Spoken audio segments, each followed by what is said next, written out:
So it's looking like Putin just played and humiliated Trump in front of the world. That's the subject of today's video, and basically, Trump and the USA look very weak here. We're talking about the peace deal with Ukraine. I'll tell you the details, I'll share my thoughts, and let's jump right in. First headline: Europe embraces Ukraine after Trump and Zelensky blow up. Even SAR Live is making fun of Trump. If you haven't seen that, it's on YouTube. They're showing that Elon Musk is the real president. Why are Musk and Trump fighting with Zelensky? We just look like a bunch of bullies, essentially controlled by Putin. I told you before, my read on this is that Trump was just interested in taking that deal with Putin to enrich himself. It looks like some of the agreements have already played out from Trump's side, and then he was angry because Zelensky wouldn't go along with it. Let me explain what I mean. First, you have Elon Musk saying, "Hey guys, we should leave NATO." This is the kind of stuff he's retweeting. It's time to leave NATO. And Musk is like, "I agree."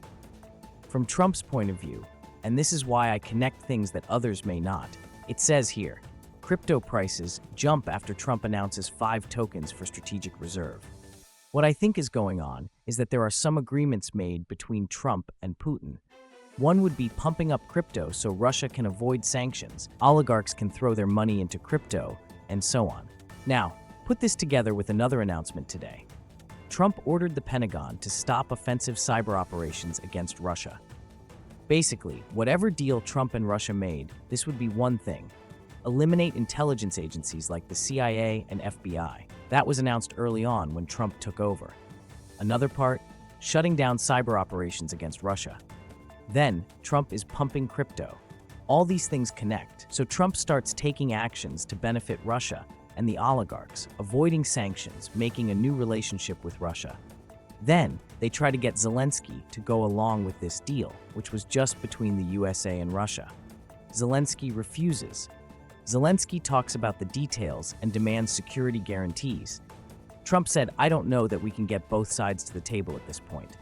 You can't trash the other side and relitigate the history of this conflict if you're trying to bring both sides to the table. Then, in the Oval Office, with the body language, the shaking head, arms crossed, it was incredibly disrespectful. We were ready to sign that deal. I want to directly address that this was some type of ambush. That's absolutely false. We had negotiated the minerals deal in the weeks prior. It was difficult, but it was finalized and ready to be signed in the East Room. Now, Europe is stepping in, trying to make some sort of deal to get peace. But it's actually really difficult without the USA, because usually the USA is involved in this stuff. That's why I brought up that Musk wants the US to pull out of NATO. Frankly, we just look really weak, both Trump and the USA. It's disappointing. I'm not surprised, but seeing it play out is frustrating. That's the situation we're facing. On top of that, when Musk and Trump say Ukraine can't win, you have to remember that Russia has been asking for troops from North Korea. There have already been North Korean casualties. Some soldiers have been captured. If you want to read the details, you can. Now, the rumor on the street, coming from Seoul Intel in Korea, is that Russia is requesting even more troops. Reports say North Korea is sending more troops to fight for Russia. Earlier reports about North Korean troops arriving in Russia turned out to be true. So while it's not confirmed that more are going, that's what the intelligence is saying from South Korea. The peace deal is a tough situation. Generally speaking, we all want the fighting to stop. From Zelensky's point of view, he's asking, what guarantees are there that Putin will stick to his side of the deal? From Trump's point of view, he says, well, I already made the deal, and I trust Putin because Putin gave me his word. That's the kind of thing Trump says. Or he might say, Putin promised me hotels. Just an example of how Trump thinks. Whatever deal they made, we know it involves rare earth minerals. A lot of these resources are in Russian-occupied territory.